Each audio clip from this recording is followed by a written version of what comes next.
Hello students, welcome back. We completed local extrema problems that I prepared, but I wanted to go one step further, so I began studying some intervals of concavity and inflection point problems, and we went through the first problem here, and that was easy because the second derivative was just a linear function. So setting it equal to 0, we got only one answer, that's the inflection point. And then counter check with your graph. We expect right here, that's the inflection point. Around negative 1/3, yes, that fits. Concave down, concave up. Make sense? Let's do something similar to the next problem. Here's a graph. Concave down, concave up, and then concave down, and then concave up. So I expect something here. And then this one here, neither maximum nor minimum, that's an inflection point. So we already have one here, x equals 1. That's another one here. Take the second derivative and set it equal to 0. Let's go ahead and do that. Okay, here's the first derivative. Let's take the second derivative.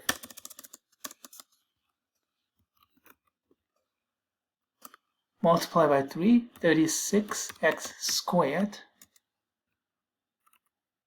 Multiply by 2, 48x plus 12, and that equal to 0. Well, don't be intimidated. Numbers may be large, but you can easily factor out 12. If you do that, you're going to get g double prime of x is 12, and then 3x squared minus 4x plus 1 equal to 0. And that's just 12. And 3x plus 1, no, minus 1. Minus 1, x minus 1. Let's see, negative 3, negative 1, okay, that's right. So what are you getting? X equals 1/3. X equals to 1. Let's see, inflection point, x equals to 1/3 right here, x equals to 1 right here.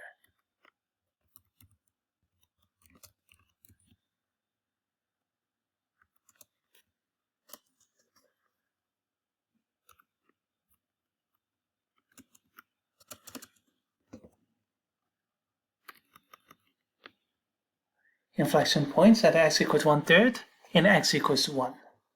And then concave up in negative infinity to 1/3. And then concave down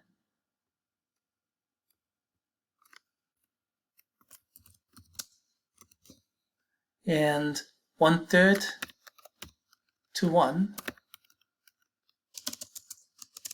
And finally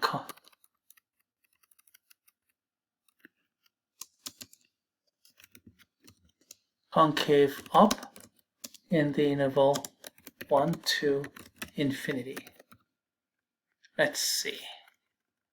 Is everything good? Please check.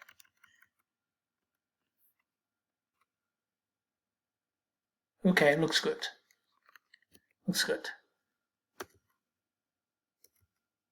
So take the second derivative equal to 0, and then you can check that with your graph. I don't think these two problems are, it's not impossible, but I don't think those are really worthy of our time. Let's see. This one may be a little bit worth. Let's see. Yeah, like this.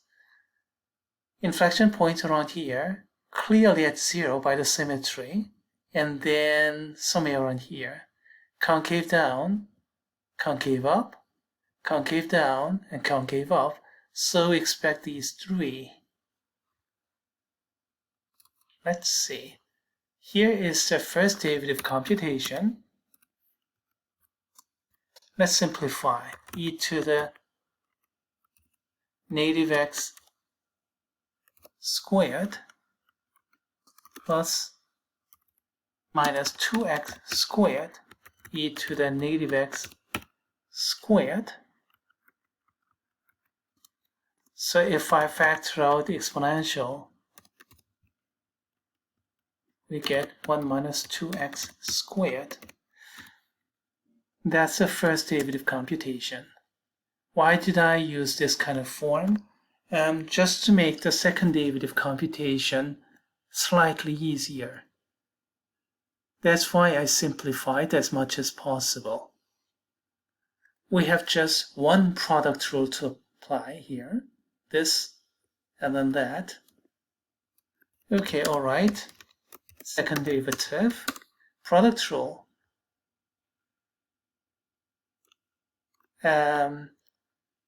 Let's change the order.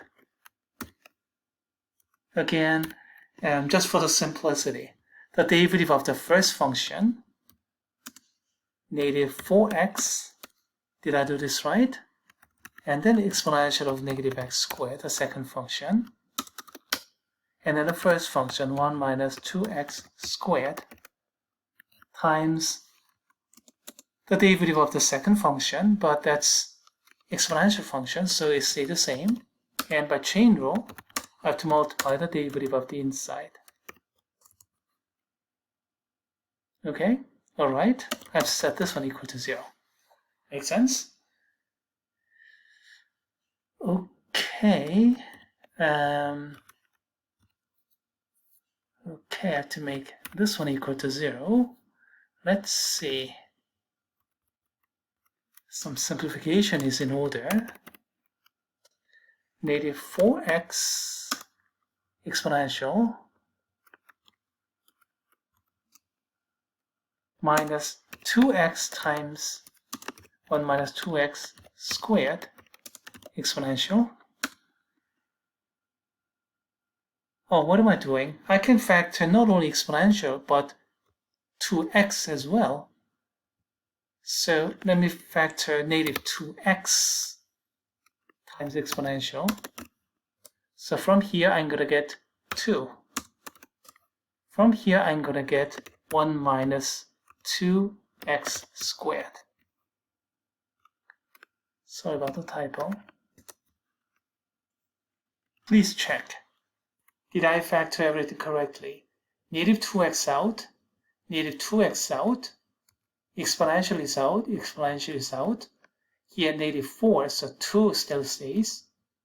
And then negative 2x out, so that one still stays. So this entire thing is now, let's see. Let me copy and paste. 2 plus, that's 3 minus 2x squared. And that's equal to 0. Okay, all right, we are in business. Exponential is never 0. Either x is 0 or this is 0. X is equal to 0. That's the first case. And that corresponds to this one right here, inflection point.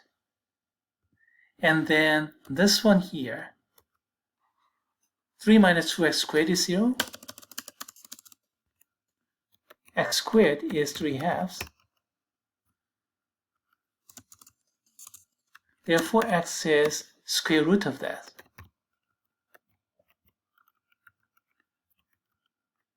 Plus or minus.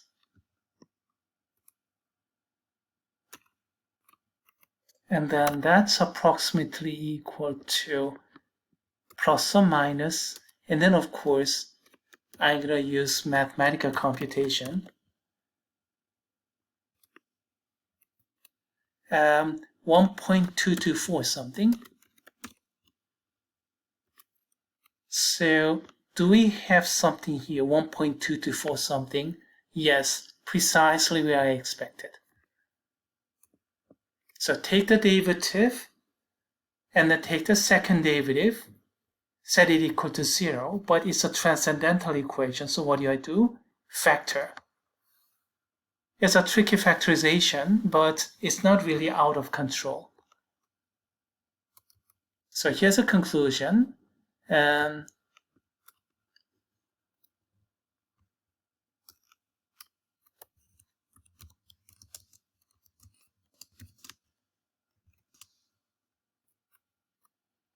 At x equal to 0,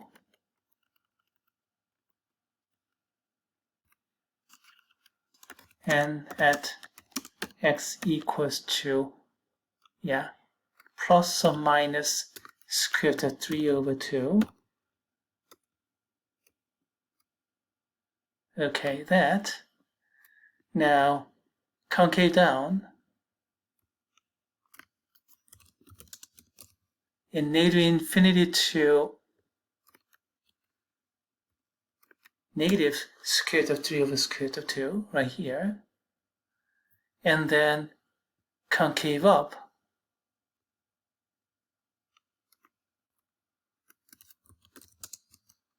and that to 0.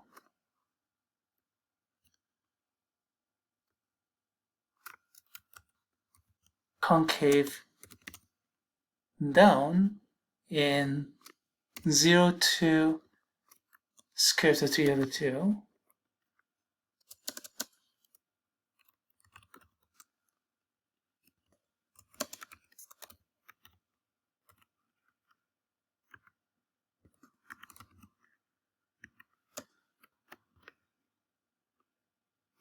Too long.